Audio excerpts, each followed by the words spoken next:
드디어 대홍수의 심판이 끝이 났습니다. 노아와 그 가족들과 방주 안에 있었던 모든 짐승들과 모든 새들과 모든 동물들이 다 밖으로 나오게 되었습니다. 얼마나 기뻤을까요? 방주는 꼭 필요한 도피처였지만 오래 살만한 곳은 아닙니다. 방주에서 나와야 합니다. 나는 여러분의 마음의 방주에서도 나올 수 있게 되기를 바랍니다. 방주는 피해가는 도피처이지만 동시에 나와야 하는 곳입니다. 그러나 노아와 그 가족들이 방주에서 나와서 땅을 발에 딛는 순간 그들이 목격했던 현실은 어떤 것이었을까요? 참혹한 폐허였다고 하는 사실입니다. 생각해 보십시오. 지구상에 존재한 모든 것이 무려 1년 동안 물에 잠겼으니 남은 것이 무엇이 있었겠습니까? 여러분, 물에 1년 동안 잠겼으니 쓸만한 것이 무엇이 있겠습니까? 기막힌 참담한 환경 밖에는 아무것도 없었을 것입니다. 대홍수의 심판이라고 하는 것은 이렇게 무섭고 엄청난 것이라는 사실을 노아는 깨닫기 시작을 했습니다. 방주 안에 있었을 때 미처 느끼고 깨닫지 못했던, 아마 굉장한 폐허였을 것이다 라고 생각은 했겠지만 이렇게 폐허가 깊을 줄 몰랐던 것이죠. 죄를 지을 때는 죄의 무거운 고통이 무엇인지를 모릅니다. 죄를 지을 때는. 짓고 나면 그때부터 깨닫게 됩니다. 심판이라고 하는 것은 심판이 오기 전까지는 모릅니다. 심판에 부딪히면 실감을 합니다. IMF 경제 위기가 이렇게 참혹할 줄을 아무도 몰랐습니다. 시간이 지나니까 느끼기 시작을 하는 것입니다.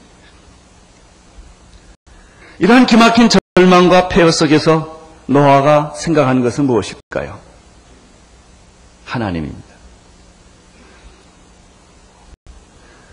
그래서 노아는 제단을 쌓고 정결한 짐승을 잡아 번제로 하나님께 드리는 그런 예배를 드립니다. 그렇습니다. 사람이 캄캄한 절망을 경험할 때 바라보게 되는 것은 하나님입니다. 사방으로 우겨싸움을 당하고 더 이상 나갈 길을 잃어버렸을 때 인간은 하나님께 드디어 눈을 뜨게 되는 것입니다. 그렇습니다. 보통 때도 교회를 나오십니다. 여러분 하나님 안 믿는 거 아닙니다. 그러나 보통 때 교회 나오던 것과 여러분이 어떤 절대절명의 위기 속에서 죽음을 경험하고 나서 교회 나온 것과는 다릅니다.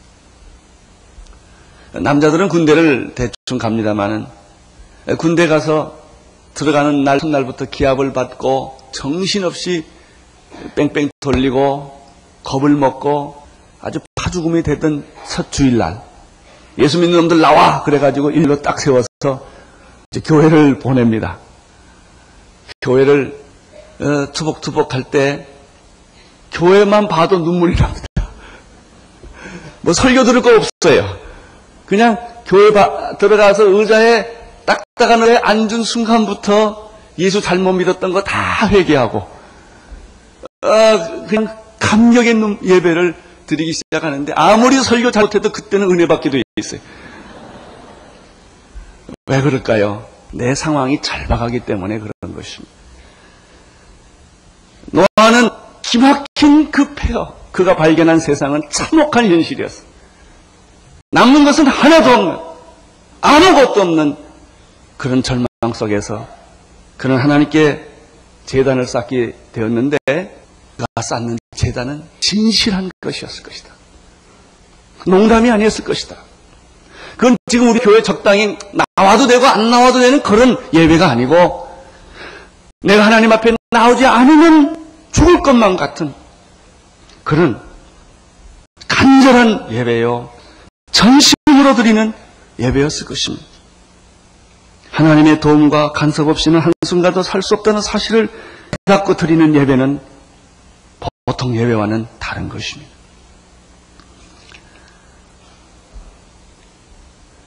우리도 그런 예배 드려본 경험이 있어요. 6.25 때입니다. 저는 아버지 손을 붙잡고 피난 나온 마지막 세대이기 때문에 어렴풋이 그 참혹한 현실을 기억합니다.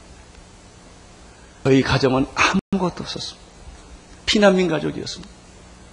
선교사 집 저기 움막에서 저희들이 첫 번째 생활을 시작했습니다. 저희들이 붙잡고 있었던 것은 하나님 한 분뿐이었어요. 저희들이 갑으로 내려온 것은 성경책 하나뿐이었어요. 아무것도 없었습니다. 그때 기도는 얼마나 진실하고 그때 드리는 찬송가는 얼마나 눈물이 많았던지. 그래요. 절대 위기 앞에서 드리는 예배는 진실합니다. 그것이 노아가 드린 예배였다고 하는 사실입니다. 피난 시절 울부짖으면서 성경책을 끼고 엎드려 기도했던 사람들, 가족들은 다 흩어지고 남은 것은 빈 주먹 뿌린 그런 예배, 이게 진짜 예배입니다. 우리는 그 후에 60년대, 70년대 우리는 보릿고개를 지나면서 가난을 경험했습니다. 깡통을 차고 주먹밥을 먹던 시절입니다. 그때 사람들은 하나님께 전심으로 매달렸어요. 우리나라 교회가 제일 부흥하던 때가 60년대, 70년대입니다. 참 가난했고 질서가 없던 때입니다. 여러분, 그때 교회는 500% 부흥을 했습니다. 빌리그램이 있었고 엑스플로가 있었던 때가 다 70년대입니다. 그래요. 우리들의 가슴은 절실했었습니다. 우리들의 예배는 진지했었습니다. 그러나 80년대를 거치면서 올림픽을 치르며 나라가 부강해졌을 때 사람들은 그 진실한 예배가 다 없었습니다. 예배는 하나의 형식이 되었습니다. 주일날 교회 가는 것은 그렇게 간절한 것이 아니었습니다. 90년대를 돌아오면서 우리는 오만해지기 시작했고 사치하기 시작했고 하나님이 없어 괜찮다고 하는 방자한 태도를 가지기 시작을 했습니다. 지금 우리가 그 결과를 맞이하는 것입니다. IMF 경제 위기로 우리는 지금 다시 60년대, 70년대 형편으로 돌아가고 있는 거예요. 지금 우리에게 필요한 것은 전심으로 드리는 예배입니다. 간절히 드리는 예배입니다.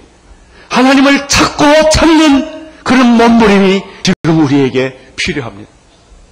이러한 위기 속에서도 우리가 하나님을 찾지 않는다면 어쩌면 6.25 때 같이 돌아갈지도 모릅니다.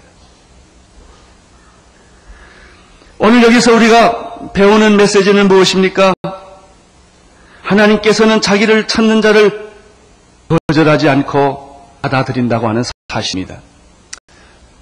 창세기 8장 20절, 21절을 읽음으로 오늘 저의 설교를 시작하고자 합니다. 8장 20절입니다. 노아가 여호와를 위하여 단을 쌓고 모든 정결한 짐승 중에서와 모든 정결한 새 중에서 취하여 번제로 단을 드렸더니, 이 말씀은 그렇게 간단한 말씀이 아니에요. 해석을 해야 합니다. 노아가 이때 드리는 예배의 심정을 우리는 좀 더 구체적으로 이해할 필요가 있어요. 보세요. 아무것도 없는 철저한 폐허 속에서 그가 하나님 붙들고, 하나님 이 폐허 속에서 날 살려주셨으니 감사합니다. 그 다음에 노아는 이런 기도를 했을 거예요. 나 어떻게 살아야 합니까? 아무것도 없습니다.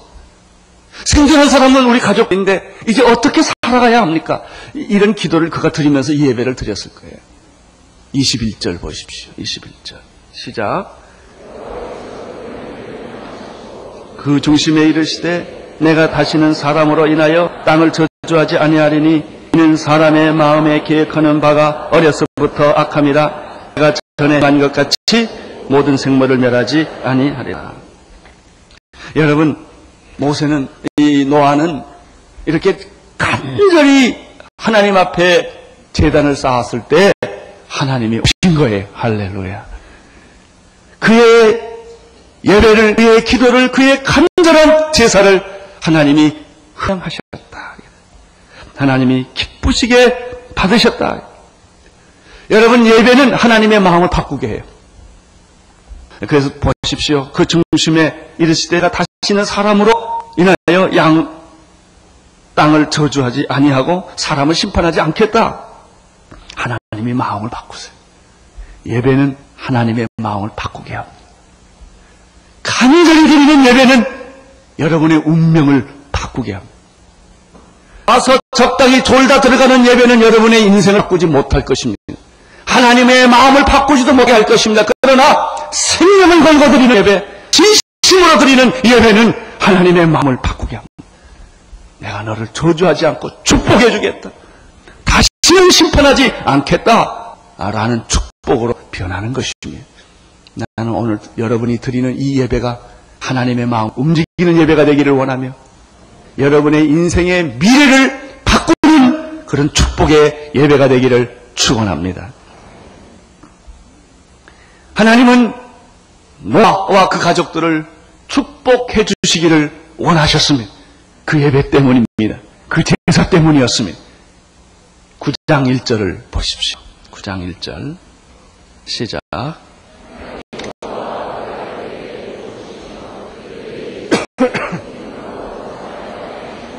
하나님이 노아와 그 자녀들에게 복을 주시며 그들에게 이르시되 생육하고 번성하여 땅에 충만하라. 이렇게 말씀하십니다. 이것이 9장 1절입니다. 하나님이 잘 들으십시오. 노아와 그 아들들에게 뭘 주시며? 복을 주시며 복이 있을지어다. 축복이 있을지어다. 하나님이 그러시는 거예요. 폐허 속에 선 절망 속에 서 있는 노아에게, 믿음을 지킨 노아에게 축복이 있을지어다. 나는 하나님께서 여러분에게도 이런 음성을 들려주시기를 원합니다. 너 얼마나 수고하고 얼마나 고생하고 얼마나 나를 잘 믿어보려고 피투성이하도록 고생했느냐? 그리고 너는 폐허 위에 서 있지 않느냐? 괜찮다. 내가 너를 축복하노라. 하나님이 노아에게 주신 축복은 어떤 것이었습니까? 그 다음 말씀이에요. 그들에게 복을 주시며 이르시되 생육하고 번성하며 땅에 충만하라. 생육하는 축복, 번성하는 축복, 땅에 충만한 축복입니다. 나는 여러분의 자녀들이 생육하고 번성하고 땅에 충만하기를 축원합니다. 이것을 기업으로 바꿀 수 있어요. 당신이 하고 있는 기업이 불처럼 일어나고 생육하고 퍼지고 번성하고 땅에 충만하기를 축원합니다. 하나님 이런 축복을 노아에게 주셨습니다. 그런데 이 축복은 처음이 아닙니다. 사실 창세기 1장 22절과 28절에 보면은 하나님이 천지 창조하실 때 땅을 다 만드시고 풀을 다 만드시고 그 다음에 짐승을 만들었습니다. 하늘의 새와 바다의 고기와 이런 걸 만드실 때도 그들에게 복을 주시며 생육하고 번성하고 땅에 충만하다 그랬습니다. 마지막 날 하나님은 육지에 있는 모든 육축들과 가축들을 다 만드시고 마지막으로 사람을 만드셨습니다. 사람을 만드시고 난 다음에 하나님이 하신 말씀은 그들에게 복을 주시며 생육하고 번성하고 땅에 충만하라 그리고 땅을 정복하라 라는 축복을 하여 주십니다.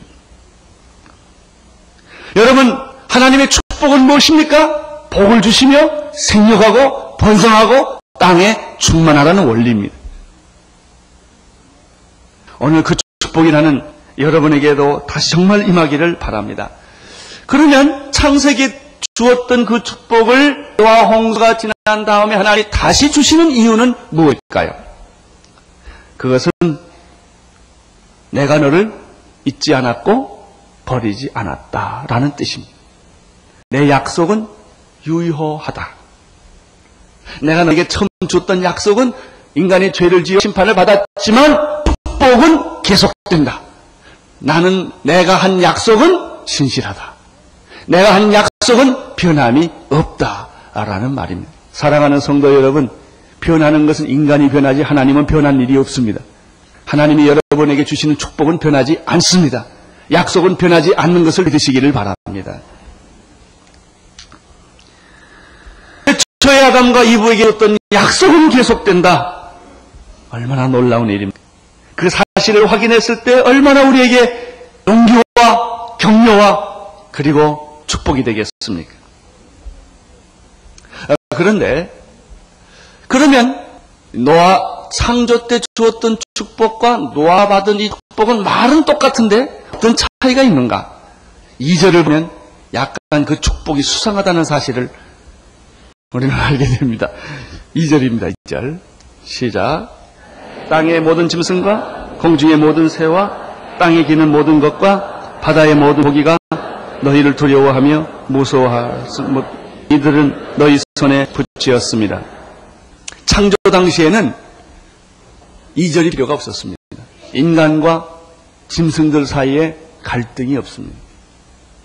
그러나 노아 홍수 이후에는 갈등이 생겼습니다. 그래서 하나님께서는 모든 짐승들과 바다의 고기와 새들에게 인간을 공격하지 못하도록 보호장치를 한 거예요. 사실 그런 보호장치가 필요 없어요. 태초에는 동물과 인간이 완전히 하나였어요. 서로 죽이고 물고 싸우고 먹는 게 없었어요. 하나님과 인간은 갈등이 없었어요. 하나님과 인간은 동행하며 교제하며 아름다운 삶을 살고 있었지만 죄가 들어온 이후로부터는 하나님과 인간 사이에는 거리감이 생긴 거예요. 두려움과 무서움을 갖게 된 것이죠. 죄가 생긴 이후에는 동물에게는 그 자연스러운 아름다움이 다 없어지고 공격성과 그리고 굉장히 놀라운 야만성과 폭행성이 죄성이 동물에도 들어갔기 때문에 이 동물들은 서로 만나기만 하면 서로 죽이고 잡아먹는 그런 관계로 변했던 것이며 그 동물들은 인간을 공격하는 그런 공격적인 동물로 변하고 만 거예요. 그래서 하나님은 어떻게 하셨냐면 2절에서 아담과 노아에게 축복을 주시면서도 동물들이 너를 공격하지 못하도록 짐승들은 사람을 보면 두려워하고 무서워하는 그런 마음을 주어서 인간을 보호하도록 이렇게 만들었다는 것입니다. 그리고 또 한 가지는 그들을 너희 손에 붙였습니다. 짐승은 사람의 손에 길들이도록 이렇게 만들었습니다. 여러분, 이것은 불행한 관계예요. 축복은 축복인데 금간 축복이에요.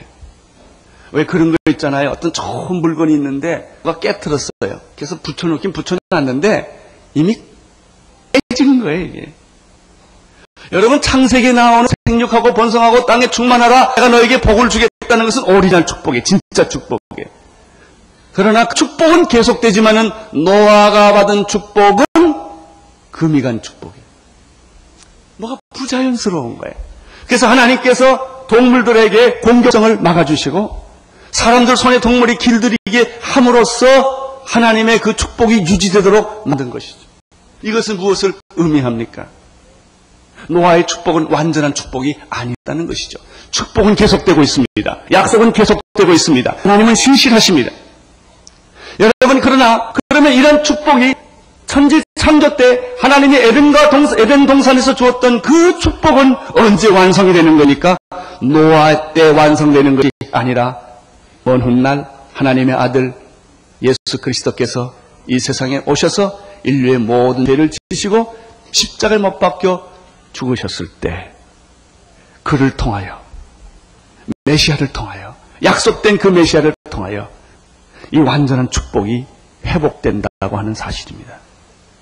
우리가 바라봐야 할 것은 노아의 축복이 아니라 노아도 바라보았던 예수 그리스도 안에 있는 참된 축복입니다. 그리고 주님이 어느 다시 재림해서 우리에게 완전히 이루어질 그러한 축복입니다. 이사야서는 11장에서 그러한 메시아를 대망하면서 메시아가 오시면 이루어질 그 나라에 대해서 11장 6절 8절에서 이렇게 묘사하고 있습니다.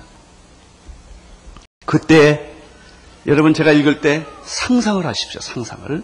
그때 이리가 어린 양과 함께 거하며 표범이 어린 염소와 함께 누우며 송아지와 어린 사자와 탈진 짐승이 함께 있어 어린 아이에게 끌리며 암소와 곰이 함께 먹으며 그것들의 새끼가 함께 엎드리며 사자가 소처럼 풀을 먹을 것이며 젖먹는 아이가 독사의 굴에 손을 넣으리라. 이게 진짜입니다. 그러나 오늘 9장 2절에 나오는 축복은 부자연스러운 관계입니다. 동물이 인간 공격을 못할 뿐이고 인간은 동물을 길들일 뿐이지 이런 관계는 아니라고 하는 것입니다. 나는 예수 그리스도 안에서 이런 축복이 있을 줄로 믿습니다. 봉사가 눈뜰 것이며 귀머거리 귀가 열 것이며 광야에서 샘이 솟을 것이며 황무지에 꽃이 필 것이며 대로가 생길 것이다. 그날에 여러분, 일제시대 때는 우리 조상들이, 믿음의 사람들이 해방을 기다렸습니다. 해방이 오면 그날에 이런 기다림이 있었습니다. 그렇습니다. 오늘 우리는 예수 그리스도를 믿음으로 말미암아 구원을 받았지만 우리가 살고 있는 이 세상은 아직도 죄가 많은 이런 세상입니다. 그러나 주님이 다시 오시면 그런 날이 올 것입니다. 완전한 축복이 올 것입니다. 나는 여러분 마음속에 이 완전한 축복이 그림이 그려지기를 바라는 것입니다.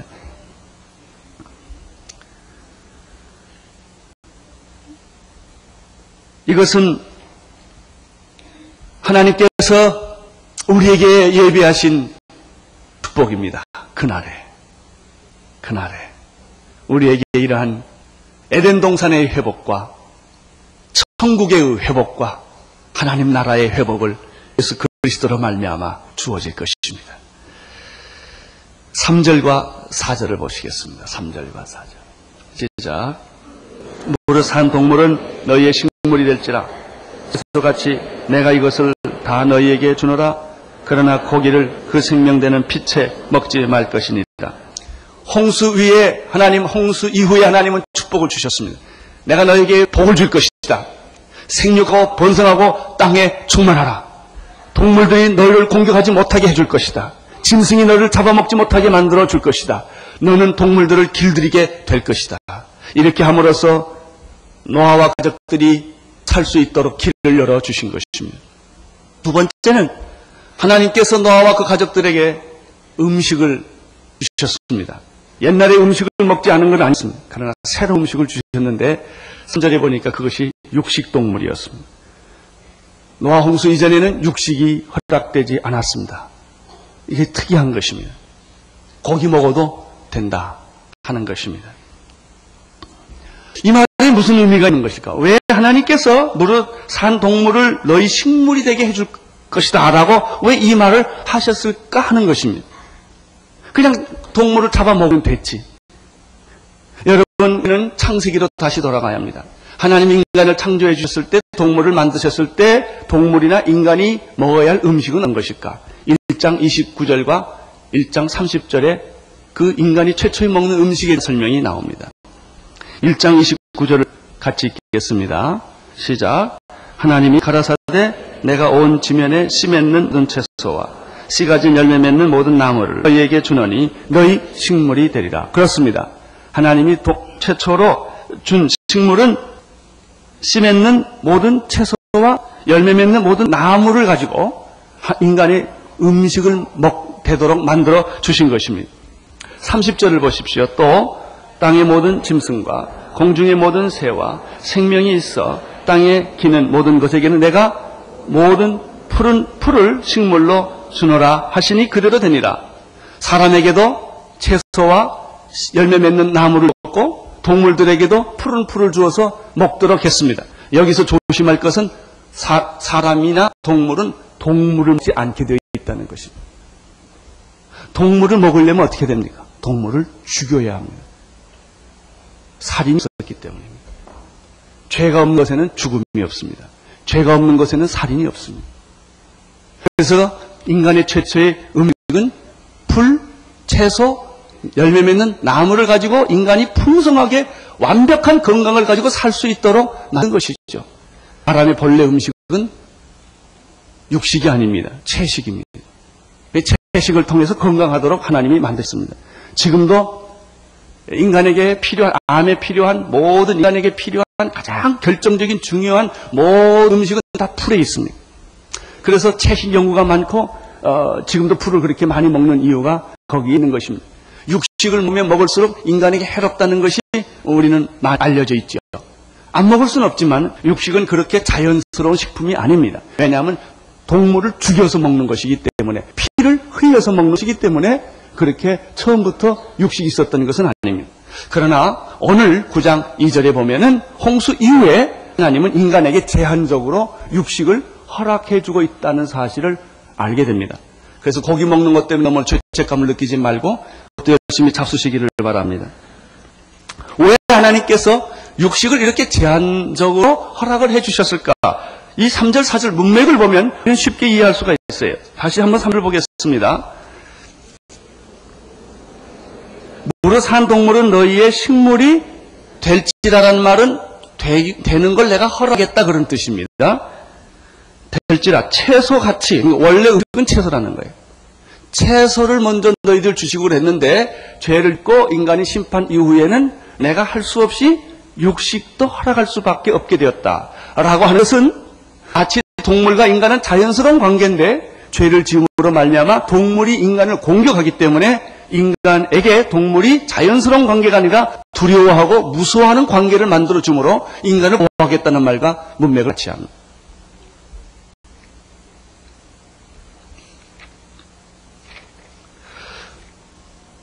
육식을 주신 것은 인간에게 더 좋은 음식을 제공해 준다는 의미보다는 할 수 없이 준다는 의미가 더 강합니다. 죄로 말미암아 옛날에는 채소가 무한하게 나왔는데 농사가 잘 안 된다는 것이면 농사로만 인간의 음식을 다 공급하지 못하기 때문에 단백질이나 이런 육식을 제한적으로 허락할 수밖에 없다라는 뜻이 있습니다.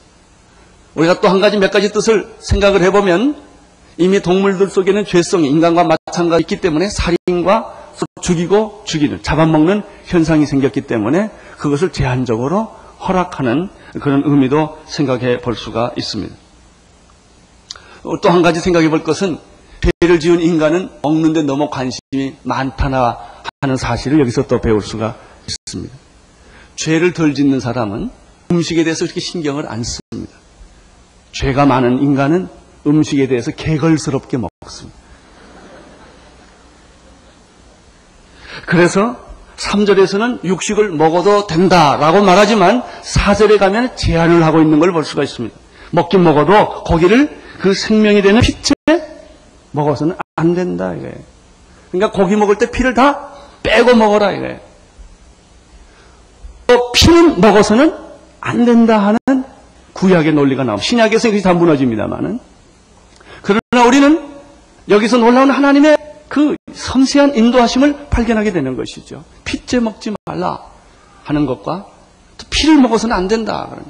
다시 말하면 단백질 공급은 제한적으로 먹긴 먹지만은 대중적으로 그것을 인간의 탐욕을 위하여 먹지 말라. 피째 먹지 말라라는 뜻 속에는 무엇이 있을까요? 인간은 이 먹는 문제에 대해서 너무나 지나치게 과민하다라고 하는 거예요. 그렇죠. 먹는 것은 동물의 본성이에요, 본성. 우리는 살기 위해서 먹는 것이 아니라 먹기 위해 사는 거예요. 피를 즐기는 사람은 생명을 경시하는 사람이에요. 피 봐야 돼. 피 봐야 돼. 그래서 뭘 먹어도 어떤 식당에 가보니까 난 아주 혼났는데 새우 같은 걸 살아있는 걸로 하라고 이게. 그 회를 먹어도 살아있는 채 먹더라고요. 여러분, 하나님이 주긴 주셨지만 생명을 죽이는 것은 동물이건 인간이건 그거를 조심하라는 거예요. 특별히 사람 죽이는 것은 아주 조심하라는 거예요. 살인은 안 된다는 거예요. 이 음식 문화에 있어서 이것이 있습니다. 채식은 사람을 죽이는 게 없어요. 그렇지만 동물은 죽여야만 하는 것입니다. 나는 이 말씀을 통하여 여러분이 드리고 싶은 메시지가 있습니다. 먹는 일은 피할 수가 없는 일입니다. 꼭 먹어야 합니다. 그러나 먹는 일로 죄를 범하는 일이 없게 되기를 바랍니다. 먹는 일이 지나치면 시험에 들고 하나님 잃어버립니다. 먹는 일이 인생의 중심이 아닙니다. 그러나 저급한 인간은 다 먹자고 그런 것이 아니냐. 이러고 먹는 일에 목을 거는 사람들이 있어요. 여러분, 음식을 맛있게 먹는 것은 좋지만 식도락을 찾아다니는 것 죄질 확률이 많다는 걸 꼭 아십시오. 그냥 배부르면 돼요. 일하기 위한 에너지가 있으면 되는 것이지 이 혀의 감각을 맞추기 위해서 먹다 보면 로마의 사건으로 돌아가는 것입니다. 로마가 얼마나 부패했냐면요. 사람들이 입맛을 즐기기 위해서 좋은 음식을 골라 먹고 화장실에 가서 다 토하고 또 와서 먹고 그랬어요. 입맛 즐기기 위해서. 이건 죄입니다. 여러분 검소하게 음식을 잡수세요. 돈이 있어서 많이 먹을 수 있고 화려하게 먹을 수 있어도 음식은 검소하게 먹어야 돼. 이게 성경적인 철학입니다. 일하기 위하여 먹는 거예요. 음식을 즐기기 위해서 먹는 거는 성경적이지 않습니다. 건강을 위해서 식물이 필요한 것뿐이지 식물을 위해서 인간이 존재하지 않습니다. 너무 먹는데 시간 들이지 마세요. 어떤 사람은 막 1시간, 2시간 차 끌고 가서 먹어요. 그 시간에 성경 공부하시기를 축원합니다. 먹는 거 쫓아다니면 하나님 잃어버려요. 어떤 사람 먹는 거 쫓아가다가 주일날 예배도 잊어버리는 사람이 있어요. 그래도 이렇게 말합니다. 다 먹는 재미가 아닙니까? 나는 그 사람에게 이렇게 대답하고 싶습니다. 오직 하면 먹는 재미밖에 없습니까? 인생이 오죽하면 먹는 재미의 인생을 삽니까? 안 먹어도 재밌는 일이 얼마나 많습니까? 굶어도 재밌는 일이 얼마나 많습니까? 내가 음식을 검소하게 먹어도 인생을 풍성하게 할 만한 영적인 것이 얼마나 많습니까? 너무 음식에 신경 쓰지 마십시오. 먹고 건강을 유지할 수 있으면 되는 것입니다. 우리는 예수님의 말씀을 기억해야 할 것입니다. 요한복음 6장 31절에서 33절에 보면은 이런 말씀이 있습니다. 그러므로 염려하여 이르기를 무엇을 먹을까, 무엇을 마실까, 무엇을 입을까 염려하지 말라. 오늘 요새 세상에 나가보세요. 식당이 제일 많고요. 두 번째 많은 게 쇼핑, 옷이에요. 옷이 많고. 그리고 잠자는 거 이게 중요해요. 그게 인생의 전부예요. 좀 잘 살아보자는 얘기가 뭐예요? 잘 먹어보자는 얘기 아닙니다. 큰 집에 살자는 얘기 아니에요. 남이 입지 않는 옷 좀 입어보자는 거 아닙니까? 그 인생이 목적이 아니에요. 무엇을 먹을까? 무엇을 마실까? 무엇을 입을까? 염려하지 말라. 저는 수도사들을 참 부러웠게 생각합니다. 왜냐하면 그 사람들은 1년에 옷 서너 벌이면 되거든요. 겨울에 입는 것 하나, 여름에 입는 거 하나, 번거지 뒤집어 쓰면 되거든. 다른 옷이 필요가 없다고요. 옷에 대해서 신경을 쓰고 돈 쓸 일이 없어요. 이 음식 먹을까, 저 음식 먹을까 신경 쓸 일이 없어요. 그들의 음식은 항상 검소해요. 제가 OMF 선교사님들을 만날 때마다 감동받는 게 있어요. 영국에서나 미국에서나 서울에서나 OMF 선교사님 집에 가보면 식당이 다 똑같다는 거예요. 왜? 하루 주는 식당의 액수가 똑같기 때문에. 한 끼 음식을 정해줬어요. 이 이상 음식은 먹지 말라는 거예요. 그냥 주어진 한 끼 음식이 얼마 된다는 액수가 있습니다. 그 범위 이상을 못 넘게 돼 있습니다. 어느 집에 가든지 OMF 선교사님 집의 식당은 다 똑같습니다. 그리고 항상 검소합니다. 그러나 얼마든지 건강을 유지할 만한 음식을 줍니다. 너희는 먼저 그 나라와 그 일을 구하라. 그리하면 이 모든 걸 너희에게 더하여 주시리라. 식사 때문에 먹는 것 때문에 시험 드는 사람이 없게 되기를 바라고 굶는 사람이 없게 되기를 축원합니다. 5절, 7절을 5절에서 7절까지 보겠습니다. 시작. 짐승이면 그 짐승에게서 사람이나 사람의 형제면 그에게서 그의 생명을 찾으리라. 무릇 사람 피를 흘리면 사람이 그 피를 흘릴 것이니 이는 하나님이 자기 형상대로 사람을 지었음이니라. 너희는 생육하고 번성하며 땅에 편만하여 그 중에서 번성하라 하셨더라. 세 번째 하나님이 노아와 그 가족들에게 주신 축복은 살인하지 못하도록 만든 제도입니다. 여러분, 간음하지 말라, 도둑질하지 말라, 이웃에게 거짓 증거하지 말라보다 더 우선하는 가장 큰 계명은 살인하지 말라. 살인하지 말라. 왜 그렇습니까?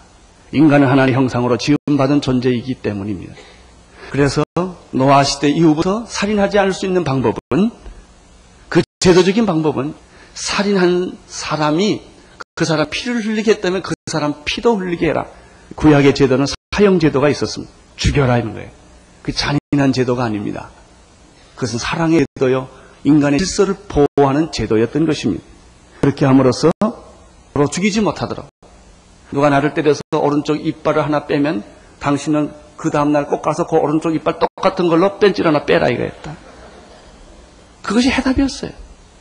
눈은 눈으로, 귀는 귀로, 입은 입으로, 손은 손으로. 동물도 그렇게 하라고 그랬어요. 생명이 얼마나 중요한지 내가 피를 너도 주고바라는 거예요. 여러분, 살인은 하나님의 뜻이 아닙니다. 살인이나 자살이나 다 똑같은 말이에요. 자기를 죽이는 것은 자살이고 남을 죽이는 것은 살인이에요. 생명이 당신 것이 아니에요. 내가를 죽일 자유가 없으며 내가 다른 사람을 죽일 권한이 없는 거예요. 살인하지 말라. 그래서 하나님은 피를 흘리게 하라. 그 사람을 죽이면 그 사람을 죽여라는 거예요. 이렇게 함으로써 사람들은 서로 죽이지 못하도록 이렇게 제도적 장치를 만들었던 것입니다. 그러나 이것은 금간 축복이에요. 완전한 축복이 아니에요. 육식을 먹는 것은 금간 축복이에요. 완전한 축복이 아니에요. 동물이 인간을 공격하지 않게 하는 것은 완전한 축복이 아니에요. 금간 축복이에요. 축복은 축복이에요. 인간이 생존하기 위하여 동물을 공격 못하게 만들어야 했으며, 인간이 생존하기 위하여 할 수 없이 육식을 해야 했으며, 인간이 생존하기 위하여 피 흘리는 사람은 피 흘리게 할 수밖에 없었습니다. 그러나 이 불완전 축복은 언제 완성이 됩니까? 우리 주 예수 그리스도로 말미암아 완이 되는 것입니다. 먹고 마시는 것이 중요하지 않다. 하나님 나라는 먹고 마시는 것이 있는 것이 아니라 의와 희락과 희락에 있는 것이다. 이렇게 말을 했죠. 하나님의 나라는 축복인 것입니다. 이 먹고 마시는 것이 아닌 것입니다. 여러분, 예수님에게 와서 것이 어떻게 변합니까? 내 형제를 미워하지 말고 내 형제를 죽이고 복수하지 말아라. 너는 그 형제를 용서하고 사랑해라. 오른편 뺨을 치면 왼편 뺨을 내놓고, 오리를 가자 그러면 십리를 가고, 속옷을 달라 그러면 겉옷을 주어라. 이것이 진짜죠. 이게 천국이죠. 하나님은 노아를 통하여 축복을 계속하십니다. 여러분을 통하여서도 축복을 계속합니다. 이 축복은 언제 완성됩니까? 예수 그리스도 안에서 완성이 됩니다. 이 축복은 언제 완성됩니까? 주님이 다시 우주의 왕으로서, 심판주로서 재림하실 때 완전히 이루어지게 될 것입니다. 예수 그리스도를 바라보십시오. 그 안에서 온전한 축복을 보십시오. 누리십시오. 그리고 그 축복을 전하십시오. 기도하겠습니다. 하나님 아버지, 하나님께서 노아와 그 가족들에게 이 죄악된 세상에서 살 수 있는 보호장치를 해주신 것을 감사합니다. 주님, 우리가 이 세상에 살면서 보호장치가 필요합니다. 하나님은 나의 피난처시요, 하나님은 나의 반석이시요, 하나님은 나의 산성이신 것을 믿습니다. 예수 그리스도를 바라봄으로써 온전한 축복에 이르게 도와주시옵시고, 주님이 오시는 그 재림을 대방함으로 말미암아 그 완전한 축복을 바라보게 하여 주시옵소서. 예수님 이름으로 기도드리옵나이다. 아멘.